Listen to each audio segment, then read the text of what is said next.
I wasn't just a Trump supporter, I was a true believer. I was one of his closest advisors. The Trump family became my family. I spent Easter, Thanksgiving, Christmas, and New Year's all at Mar-a-Lago. I saw him when the cameras were off. Behind closed doors, Trump mocks his supporters. He calls them basement dwellers. On a hospital visit one time when people were dying in the ICU, he was mad that the cameras were not watching him. He has no empathy, no morals, and no fidelity to the truth. He used to tell me, "It doesn't matter what you say, Stephanie. Say it enough and people will believe you." But it does matter. What you says matter, and what you don't say matters.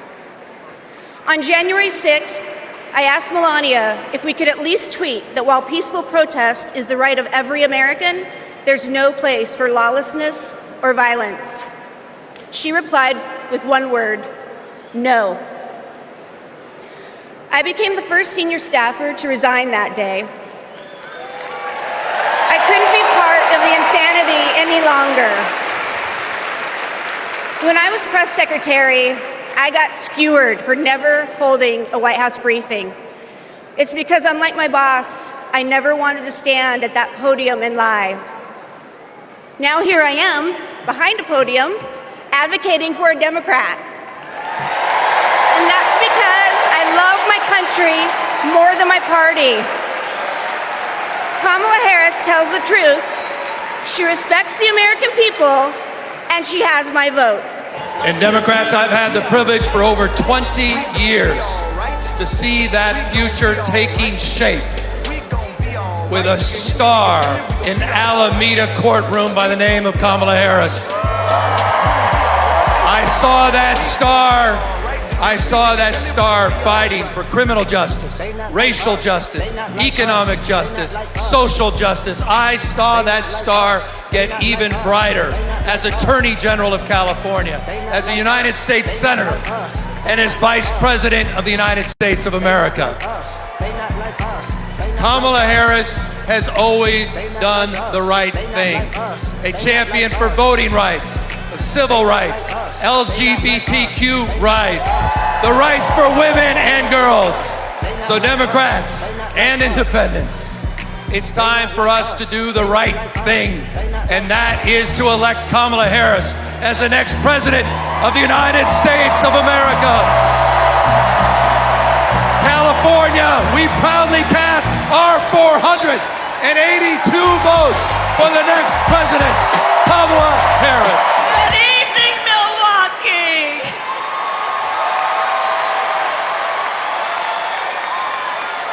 And hello to everyone joining us from exciting Chicago. The delegates at the Democratic National Convention, well, they just completed their roll call. And they have nominated Coach Walz and me to be the next Vice President and President of the United States of America.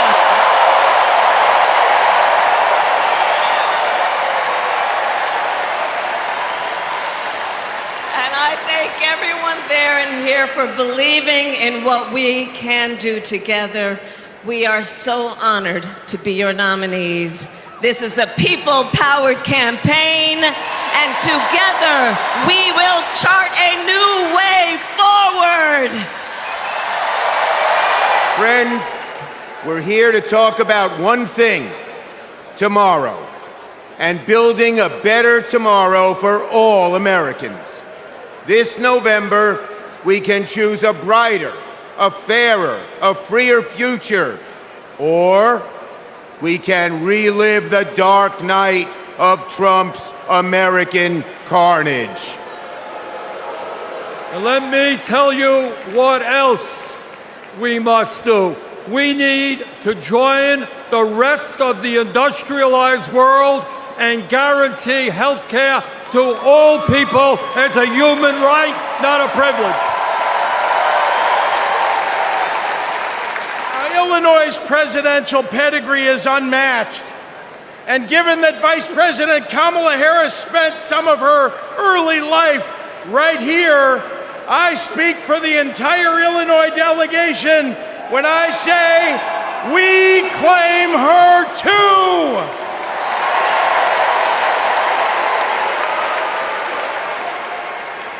Now, one president we will never claim is the con artist the Republicans nominated in Milwaukee last month. Donald Trump once called Chicago embarrassing.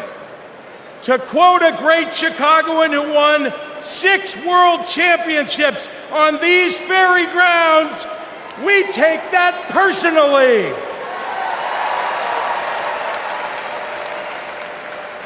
I had to govern for 2 years while Trump was president. Let me tell you what's embarrassing. In Illinois, we passed a massive bill to fix our roads and bridges. When Donald Trump proposed his own plan, he turned right around and called it stupid. We eliminated the grocery tax. Donald hasn't been in a grocery store since his first bankruptcy. Illinois invested in clean energy and the jobs it brings. Donald claimed that windmills in the ocean made the whales a little batty. During COVID, we supported small businesses and jobs. And Donald told us to inject bleach. Donald Trump thinks that we should trust him on the economy because he claims to be very rich. But take it from an actual billionaire.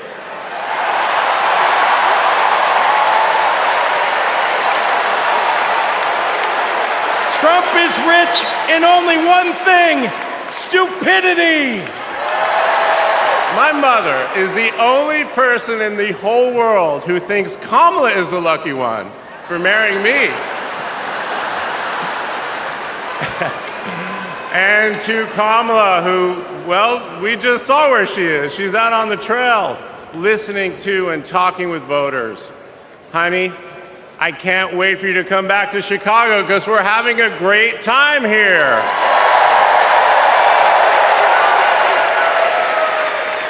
I love you so much. I'm so proud of how you're stepping up for all of us. But that's who she is. Wherever she's needed, however she's needed, Kamala rises to the occasion. And she did it for me and our family. And now that the country needs her, she's showing you what we already know. She's ready to lead. She brings both joy and toughness to this task, and she will be a great president we will all be proud of.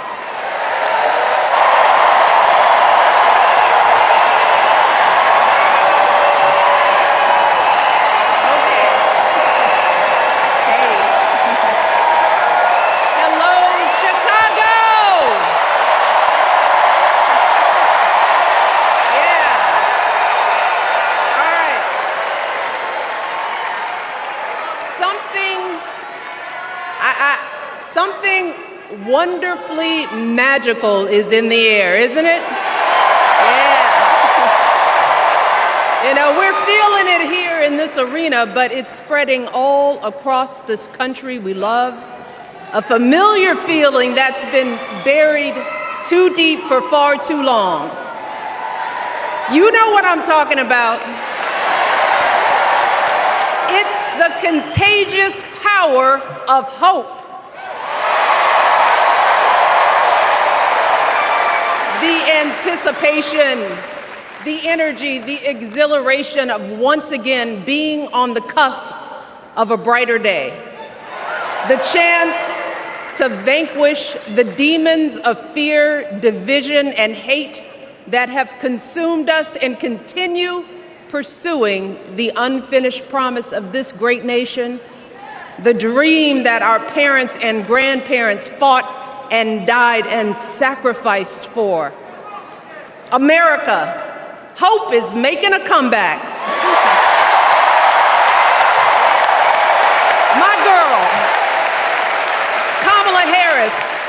is more than ready for this moment.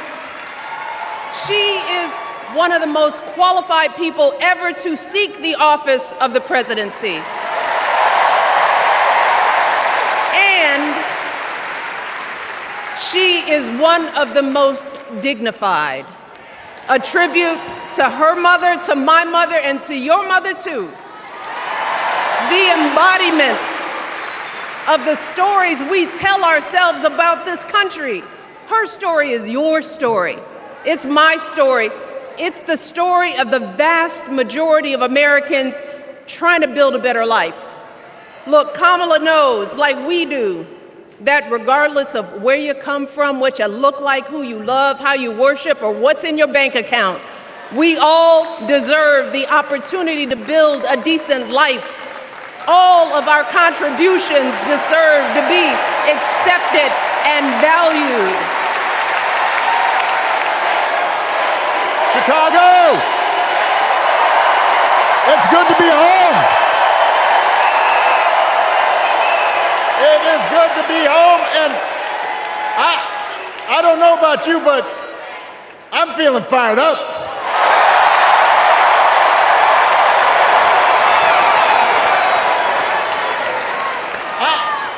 I am feeling ready to go.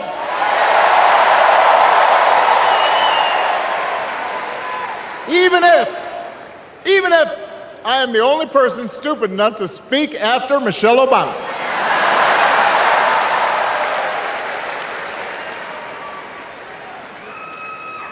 I am feeling hopeful because this convention has always been pretty good to kids with funny names who believe in a country where anything is possible. Because we have a chance to elect someone who has spent her entire life trying to give people the same chances America gave her. Someone who sees you and hears you and will get up every single day and fight for you. The next president of the United States of America, Kamala Harris. And looking back, I can say without question that my first big decision as your nominee turned out to be one of my best. And that was asking Joe Biden to serve by my side as vice president.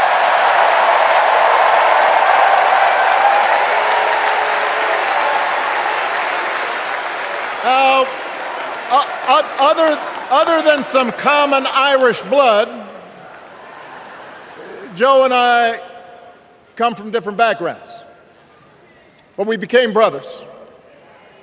And as we worked together for 8, sometimes pretty tough years, what I came to admire most about Joe wasn't just his smarts, his experience.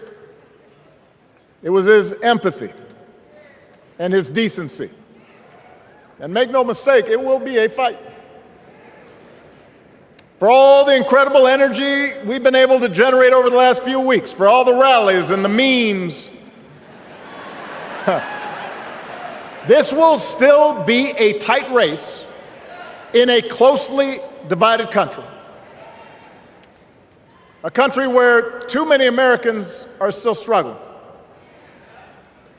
Where a lot of Americans don't believe government can help. And as we gather here tonight, the people who will decide this election are asking a very simple question. Who will fight for me? Who's thinking about my future, about my children's future, about our future together? One thing is for certain,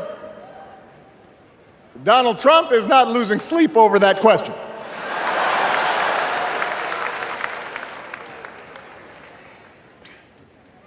Here's a 78-year-old billionaire who has not stopped whining about his problems since he rode down his golden escalator 9 years ago. It has been a constant stream of gripes and grievances that's actually been getting worse now that he's afraid of losing to Kamala.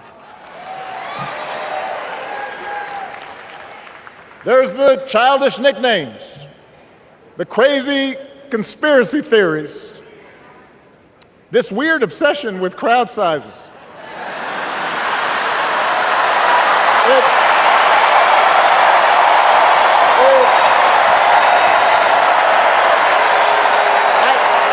It just goes on and on and on.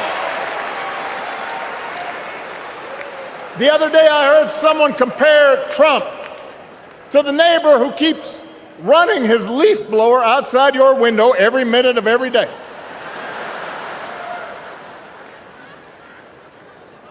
Now, from a neighbor, that's exhausting. From a president, it's just dangerous. The truth is, Donald Trump sees power as nothing more than it means to his ends.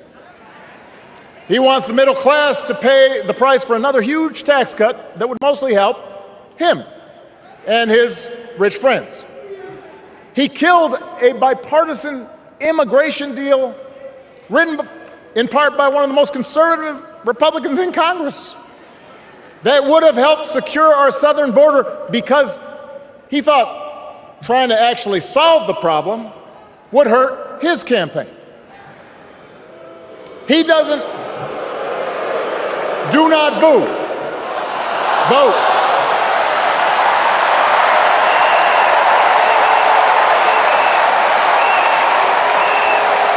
He doesn't seem to care if more women lose their reproductive freedom since it won't affect his life. And most of all, Donald Trump wants us to think that this country is hopelessly divided between us and them, between the real Americans, who of course support him, and the outsiders who don't. And he wants you to think that you'll be richer and safer if you will just give him the power to put those other people back in their place. It is one of the oldest tricks in politics from a guy whose act has, let's face it, gotten pretty stale. We do not need 4 more years of bluster and bumbling and chaos. We have seen that movie before, and we all know that the sequel is usually worse.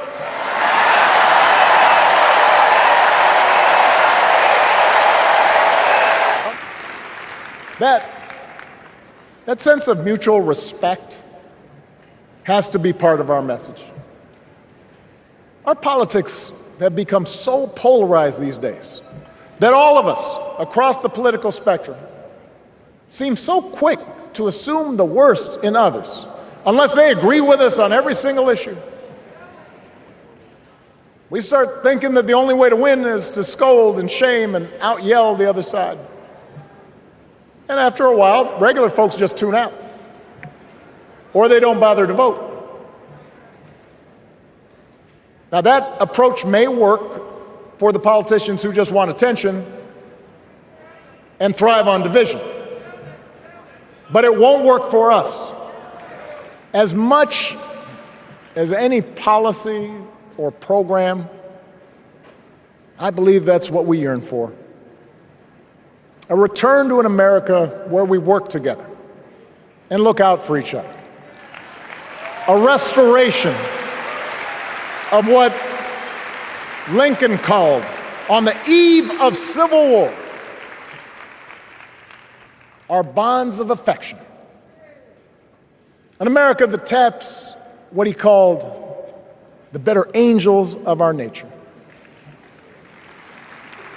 That is what this election is about. And I believe that's why if we each do our part over the next 77 days, if we knock on doors, if we make phone calls, if we talk to our friends, if we listen to our neighbors, if we work like we've never worked before, if we hold firm to our convictions, we will elect Kamala Harris as the next President of the United States, and Tim Walz as the next Vice President of the United States. We will elect leaders up and down the ballot who will fight for the hopeful, forward-looking America we all believe in. And together, we too will build a country that is more secure and more just, more equal, and more free. So let's get to work. God bless you. And God bless the United States of America.